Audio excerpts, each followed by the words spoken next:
Welcome and afternoon all. It's great to see so many of you have joined today, especially during this period of festivity build-up, and to any of those who may be joining during a sneaky office or virtual do. So thank you for attending today's NPIC Digital Pathology webinar, which is the fifth of a series. I'm Del Bansal, the Operations Director of the NPIC programme, and I'm chairing today's session.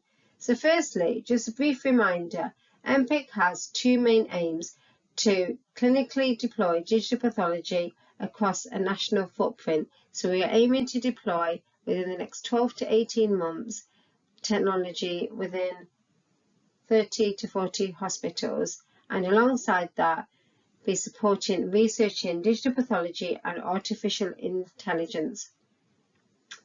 As part of my role to oversee the research aims of NPIC, I support a number of AI exemplar projects, working alongside my team to consider these projects across the entire AI lifecycle, from early stage development right through to the considerations of the regulatory pathway. So when we consider the whole AI evaluation piece, and as part of that, data access, ethics, and most importantly, patients and benefits to patients is at the heart and centre of the NPIC decision making. And to fulfil our aims, we have established a dedicated research team and expertise within the programme, and you will hear from two of these experts. So first of all, you will hear from Dr. Alex Wright, who will provide you with an introduction to AI within digital pathology, followed by Dr. Francis Mackay to highlight the key clinical ethical issues within AI and how these are considered.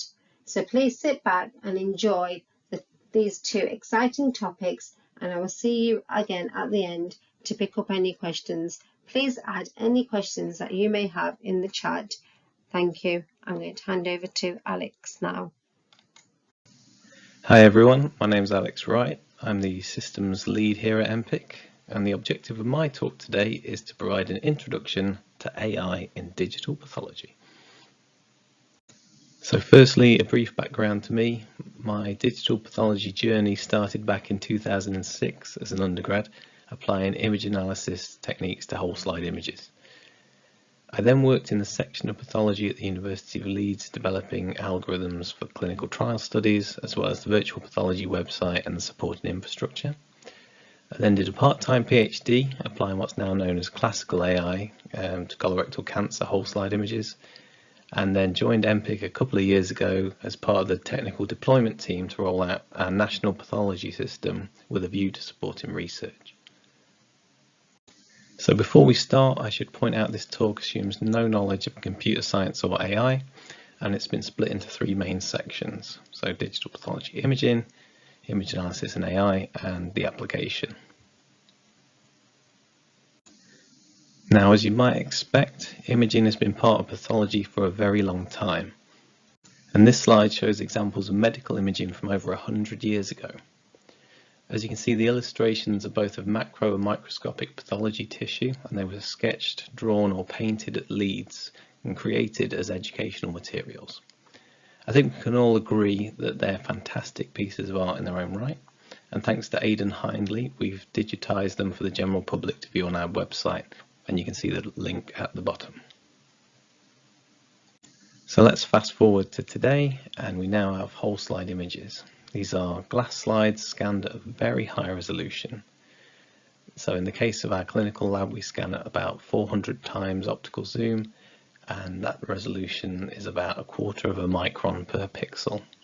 This allows us to zoom in and view cellular detail on a standard computer screen, and we can navigate in a similar way we would to Google Maps and services like that. So this particular image is approximately 4 gigapixels in size, and if you wanted to view the whole thing on a typical computer screen with 72 pixels per inch, it would need to be about 24 by 23 meters in size. So these are massive images, and after compression, the average size of one of them is about 1.5 gigabytes. And we've been scanning these routinely at Leeds for nearly 20 years. So here you can see the university scanning facility that laid the groundwork for digital pathology research at Leeds, and ultimately leading to the work we're doing today. Currently there's over 500,000 de-identified research slides hosted at Leeds, and a significant part of that is globally accessible for research and education via our virtual pathology website, which you can visit here. The site itself is underpinned by digital pathology slides and is used for things like self-directed learning, external quality assessments, many different research projects and public engagement. So perhaps one of the more visually impactful areas of imaging research is our work into optimizing displays. This resulted in numerous iterations of the digital pathology Powerwall, which you can see on the left, and development of touchscreen viewers and displays, which you can see on the right. And we're proud to say that the research we do at Leeds has real-world impact. Examples of which include developing optimized image viewing software for digital pathology, and of course the research-led clinical digitization at Leeds that paved the way for the NPIC programme. And the National Pathology Imaging Cooperative is driving clinical use of digital pathology by deploying an end-to-end solution in over 30 hospitals across England. This is the largest digital transformation project in the NHS and aims to generate about 3 petabytes of pathology imaging data per year. This will be supported by a single national digital pathology system. So the system itself combines imaging data from locally deployed digital slide scanners and patient data from hospital lab information systems and combines it within a single digital pathology PACS. Pathologists can then use this PACS to share cases with other experts across the country for rapid second opinions. And the image on the right shows a high-level overview of the infrastructure required to support this kind of work. So with the infrastructure in place to support digital pathology imaging, we now have the opportunity to use this data for the development and application of automated tools to assist with pathologist tasks. And in the early days of digital pathology, tools focused on predefined tasks using image analysis techniques rather than AI. So pixel quantification to get proportion of stains, object detection using things like binary image morphology, and segmenting regions with texture analysis and tracing boundary contours. So as you can see from these images, when we apply pixel level thresholding, we're highlighting specific colours within an image to quantify the area. This is useful for IHC images, but less useful for routine H&E imaging. Also, the eagle-eyed among you may notice the top right image has a speck of dust on it, and that's affected the accuracy of the analysis, so this process is quite brittle. As a way of combating this, we can standardize the appearance of images using color normalization. This simply uses the colors within a reference image to transform the colors in another image that you provide, with the result being a more uniform looking data set for image analysis. So on the top row we have the original images, and the bottom row we have the normalized ones. Previous methods for segmenting nuclei use similar style thresholding techniques, but as a pre-processing step.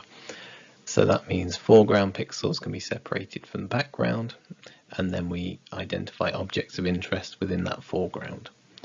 This means that thresholding needed to work well, otherwise further processing is affected.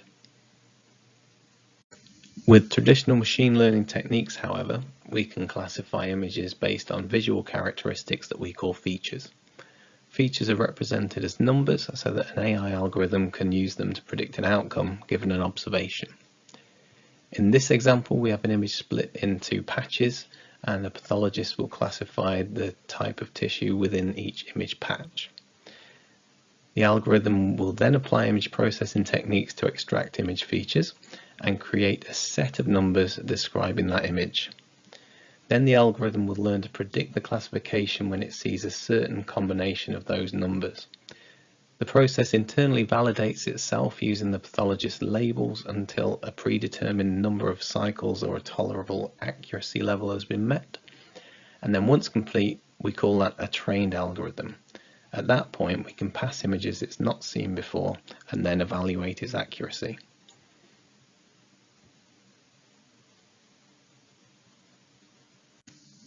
This process is now referred to as classical AI, and it's only as good as the image features that you use.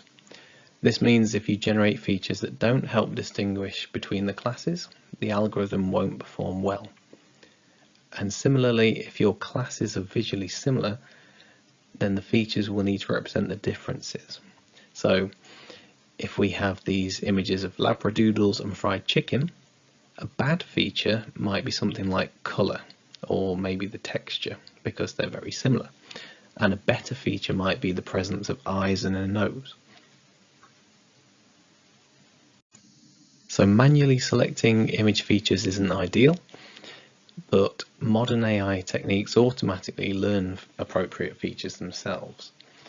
This eliminates bias, and thanks to improvements in neural network techniques, we can optimize them more effectively. And convolutional neural networks specifically process images using a method inspired by the human visual system. So there are three fundamental processes that a CNN uses in order to do this. The first one is known as convolution, and that is the process of filters passing over an image to transform it in some way. The filter here is the 3x3 grid of numbers in the top right, and the numbers change what the filter actually does. This one in particular is an edge detector.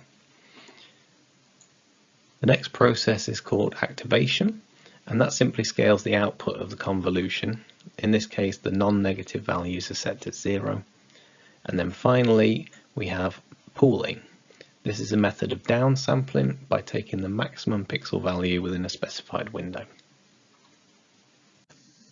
And these three fundamental processes are combined in various ways to highlight salient features, which are then used as an input to neural networks downstream.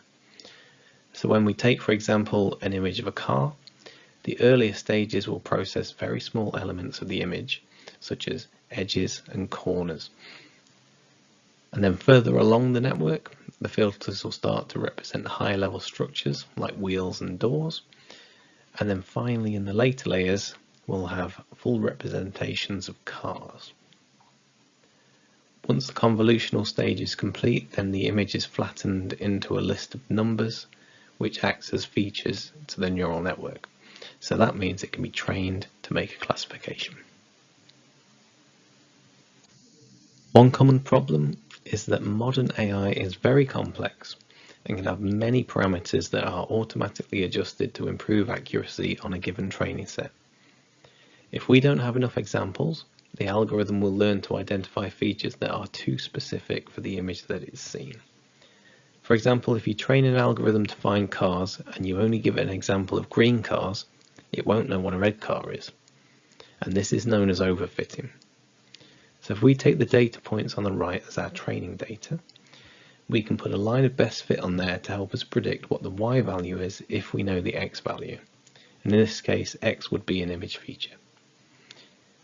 And to check an algorithm's accuracy, we can feed in the real-world data shown by the purple point and see how close the prediction is to the model, i.e. the blue line. However, if we have an algorithm that overfits, like this blue line here, it will be nearly 100% accurate on the training data, but not necessarily predict real-world data as accurately. And that's shown by how far away the purple line is from the blue line on the right-hand graph. And the error is this red dotted line.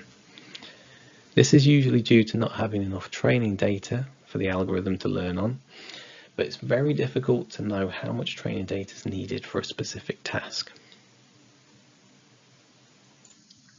So now we're going to look at a few examples of these techniques applied to pathology tasks. Since the introduction of the technology, there's been an explosion of deep learning papers in digital pathology, and it's now the de facto standard in the field for research into automated analysis. As you can see on the graph on the right, the number of publications using AI in pathology is rapidly increasing. Transfer learning is incredibly popular, and existing networks such as ResNet, VGG and Inception being the most frequently used, and convolutional neural networks are currently the standard methodology for solving classification tasks, where UNets are popular for segmentation. And to highlight why these algorithms are so popular, this example shows the method of transfer learning. The process requires creating a data set of labeled images, and that will be used to train the algorithm. In this case, we'll use tumour, stroma, and adipose tissue. Transfer learning uses previously trained networks that have already learned visual features for other tasks, so we just download that. And we assume that these visual features that were previously learned are suitable for pathology images. Then simply we just retrain the network using our new images and provide it with new class labels. Then we can run the images through the network and test the result. And here's some example output from that algorithm. So due to the size of the whole slide images, the analysis is done on image patches, which is why the results you see have a pixelated look. But by generating the heat maps, that allows us to detect and quantify the presence of tissue types, and also assess the distribution of those tissue types. A great example of this is the lymph node assistant, a tool developed to aid pathologists in finding micrometastasis in breast tissue. The algorithm reported 99% accuracy when distinguishing metastatic from non-cancer, and the test evaluated 6 pathologists with and without the use of the tool. The use of the tool halved review time from 2 minutes to 1 minute, and pathologists commented that subjectively the task was easier with the tool than without. And it's also important to note that the performance of the algorithm was high despite the artifacts we see in the image. So we've got bubbles there, there's necrotic areas and tissue scoring. Next we have Grand Challenge Chameleon 17 with a publicly available data set of 1,000 whole slide images for training and testing AI. The aim of the challenge is to evaluate different algorithms for lymph node metastases in breast cancer. The challenge builds from the Chameleon 16 challenge, where participants were asked to detect lymph node metastasis at a lesion level and a slide level.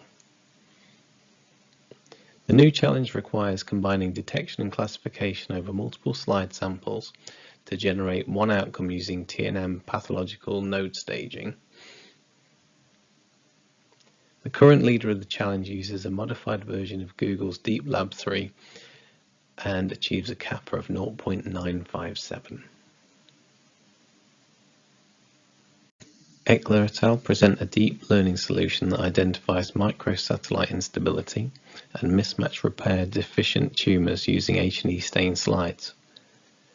The algorithm uses transfer learning with a CNN model called ShuffleNet and takes nearly 9,000 whole slide images from 4 international centres.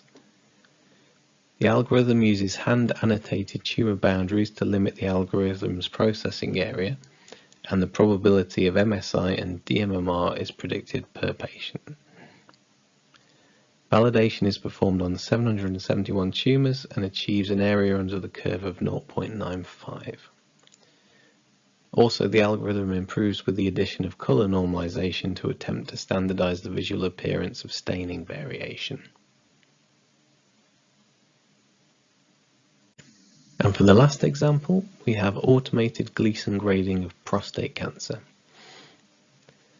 The study used over 5,800 biopsies from over 1,200 patients to develop a system for automatically detecting cancer and then grading the biopsy.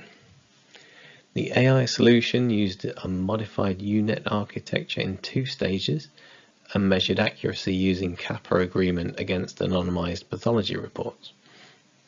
After training on 933 slides, testing on 100 slides and validating on 210 slides, the algorithm agreement was 0.918, where the majority of disagreement was between group boundaries. A separate study was conducted to compare the AI system with an international panel of 15 other pathologists, And the graph on the right shows that the algorithm, the one in the green box, outperforms the majority of the pathologists. The green dotted line on the graph shows the median agreement between the algorithm and the ground truth, and the blue dotted line shows that the median agreement between the pathologists as a group and the ground truth is lower.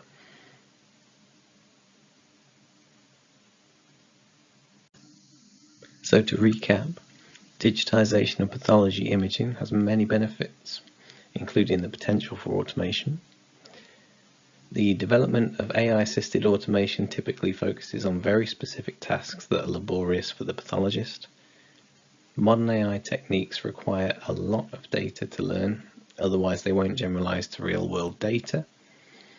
And since image features are learned automatically, it's hard to understand what the AI does and doesn't consider important when making a decision.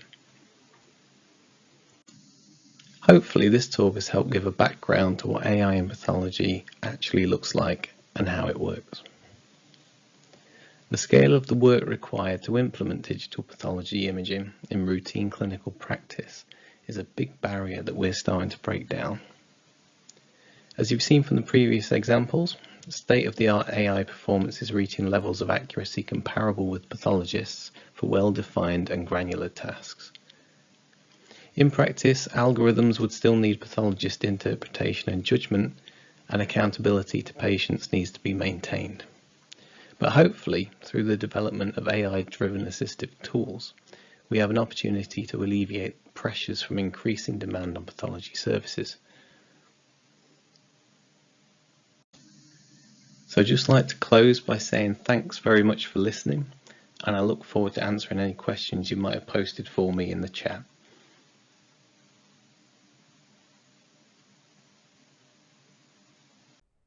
Hi there, my name is Francis McKay and I'm a Research Fellow in the Social and Ethical Implications of Digital Health at the University of Oxford. So I want to talk today about some of the ethical challenges facing pathology as health services are increasingly digitalised across the world in order to drive AI research.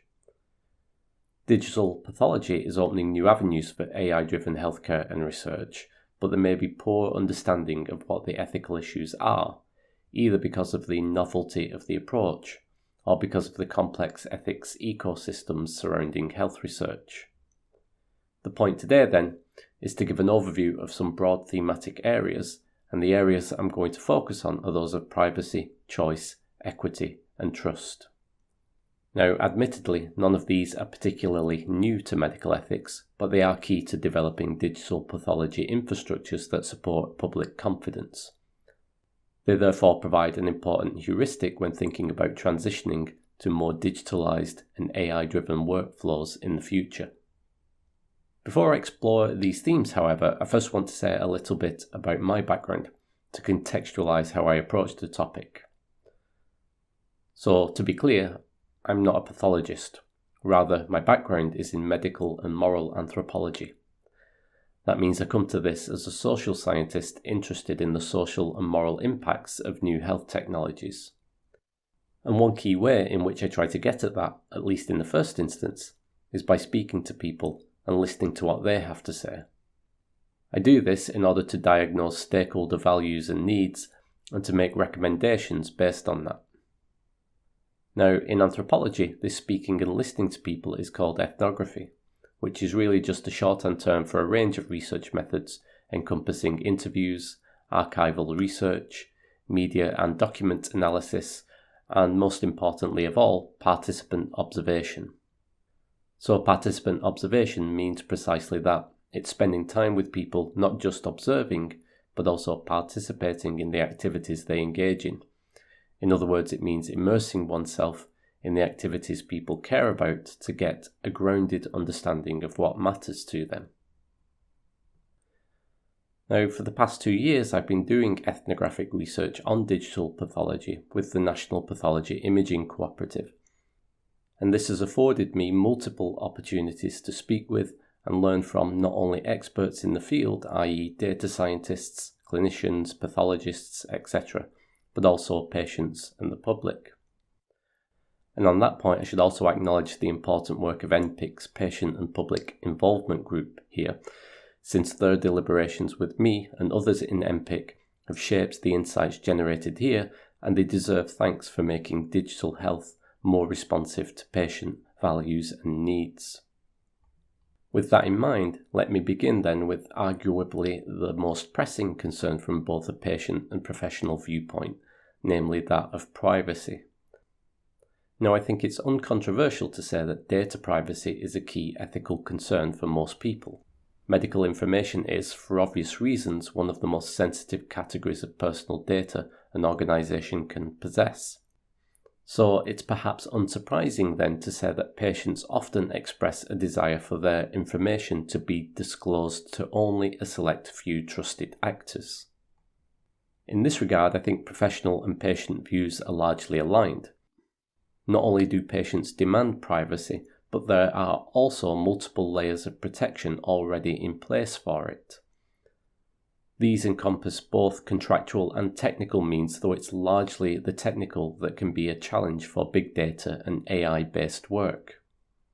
So technologically, data privacy is maintained primarily via de-identification techniques, and de-identification here involves a range of methods for suppressing, randomizing, or generalizing patient variables so that the identity of the patient remains unknown to the researcher.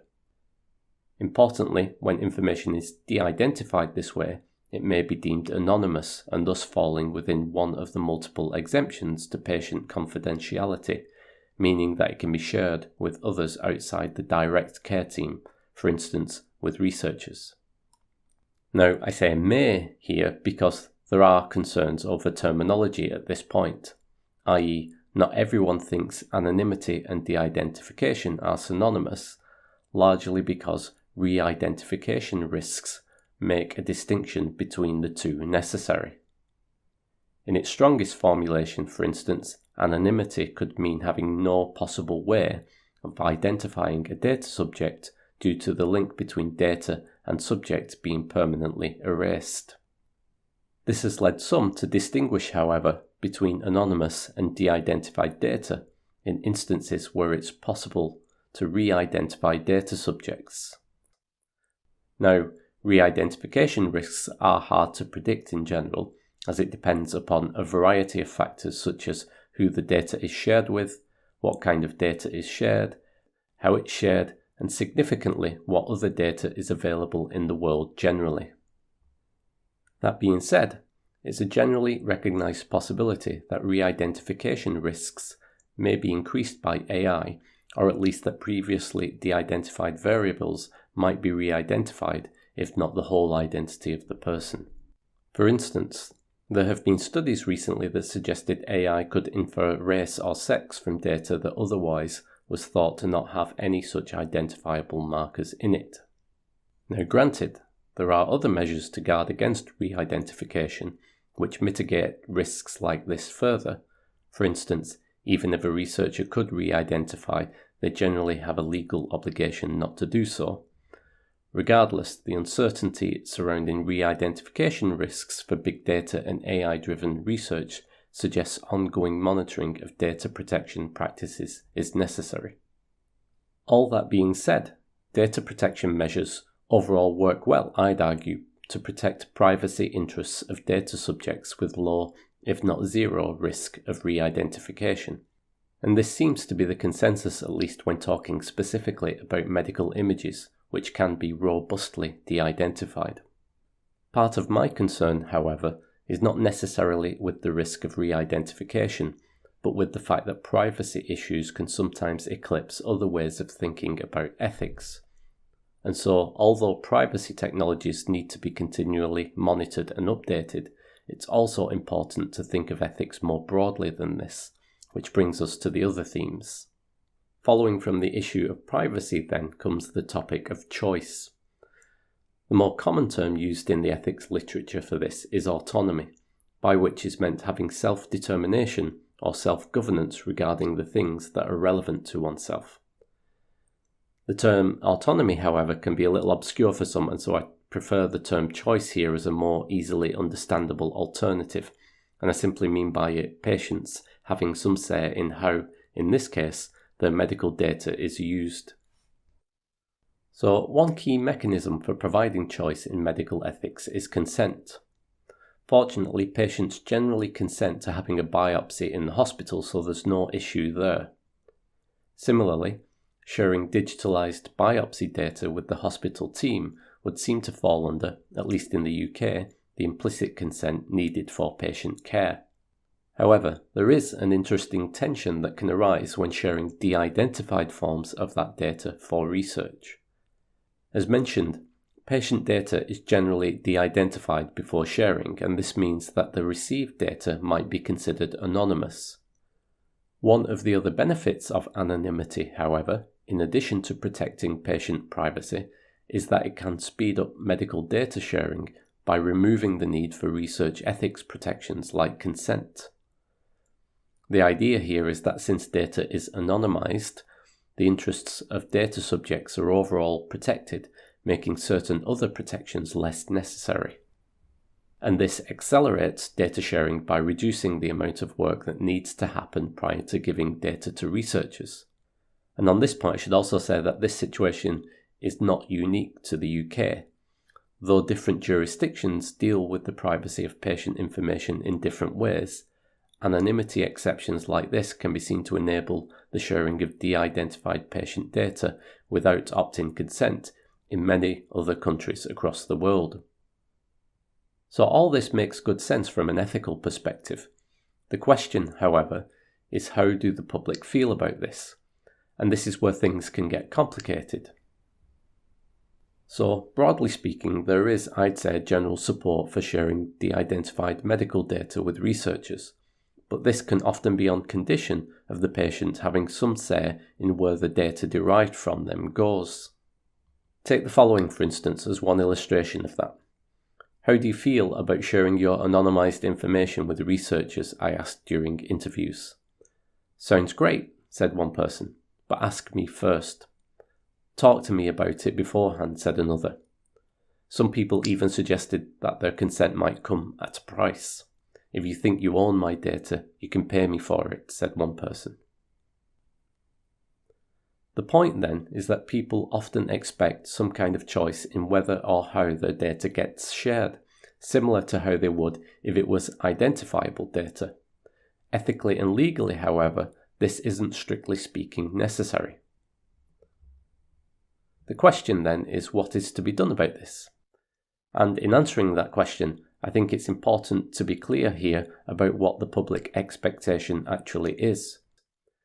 So just because people say things like they want to be asked for permission to use data derived from them when explicitly prompted about it, that doesn't mean that this is the final say on the matter. People can, for instance, change their minds, especially when faced with trade-offs that come with asking for consent. And indeed, this happened for a number of people I spoke to who, after reflecting on the low risks of anonymised data, the public benefits of sharing that data, and the costs that come with implementing consent procedures at scale, would often say that perhaps consent wasn't needed after all. I don't think the appropriate response then is to require opt-in consent. That would put a disproportionate demand on data controllers and get in the way of efficient data sharing. However, I think it would be prudent to take the initial expectations of patients as symbolic of wanting some choice over data flows. That choice could be enabled in various other ways, either at the individual level or the collective level. For instance, at the individual level, it could happen via some kind of opt-out mechanism. Long term, however, I think we should be looking towards more collective forms of consent by getting the public on board more generally, and this is something I'll return to at the end of the talk. The first two issues, privacy and choice, roughly correspond to individual ethical concerns. They respond to the question, how am I, as data subject, to be treated? There are, however, more collective concerns which brings us to the idea of health equity. By health equity here, I mean the fair distribution of the costs and benefits of healthcare and research. And here the most commonly cited concerns from the public are those of commercialisation and bias. In the UK, for instance, several studies confirm that the public are generally supportive of sharing health data for purposes beyond direct care, but that support is largely conditional on their being public rather than merely private benefits. Given that much of the data being shared is likely going to drive AI development, and given that AI development is primarily done by large technology and social media companies, some of whom are the object of public mistrust, the question becomes how to offer a fair model of data sharing with researchers, including commercial partners. A second concern regarding equity is that of algorithmic bias. Although algorithmic bias has primarily been observed outside of healthcare contexts, it's recently been shown to have implications for patient communities as well. Now, it's unclear exactly what pathways exist for bias in AI-driven digital pathology. For instance, there's a widespread assumption that common cancer cells exhibit a morphological uniformity across cohorts, implying that the risks of bias are minimal. On the other hand, some cancers are understood to disproportionately affect some groups more than others, or are simply rarer, as in the case of sarcomas, and so may introduce biases if underrepresented in the training data. Now, I don't pretend to have the answers to these issues. Rather, the point is that these are not easy problems to solve, but they require ongoing reflection and an investment in ethics infrastructures to address them. Hence, I'd say there needs to be support for ongoing ethics monitoring, and that investment should be multidisciplinary, embracing the insights of the natural sciences, the social sciences, and patient and public involvement. This last point about patient and public involvement brings me to the final issue of trust. So there have in recent years been a number of examples of public mistrust over big data and AI-driven health research. This has been seen, for instance, in the care.data and GPDPR controversies, both of which have struggled to obtain public support for their activities. Though, as mentioned, there is broad support for the general idea of sharing medical data for public benefit, I don't think we can assume that support for any particular application of de-identified patient data, particularly when used to drive AI research. Not only is there skepticism of big data sharing, but there is low awareness and literacy of AI in general, as well as ongoing public concerns about AI ethics and safety. Much work needs to be done then on garnering public support by developing data sharing systems that are worthy of that trust. And to be clear, there's no one way to showcase that trustworthiness. It might be strengthened through a range of approaches, including transparency in data sharing practices, by developing explainable algorithms, by keeping humans in the loop, by having strong governance and oversight mechanisms, etc., etc. However, one area I think is often overlooked, especially in regards to this last point about governance, is public participation. So, as the Royal Society of Arts puts it, there has been no meaningful realization of what it means for the public to be more involved in decisions about the deployment and regulation of AI systems. And the point applies especially to medical AI applications where there is what I would call a participation deficit due to the novelty of AI's use in medical care and research. The challenge then for future medical AI is how to strengthen that kind of citizen engagement and close that participation gap. So within NPIC, we have been working on tackling some of these problems, including addressing the participation gap. And we've made recommendations for that in a recent article called Public Governance of Medical AI Research in the UK.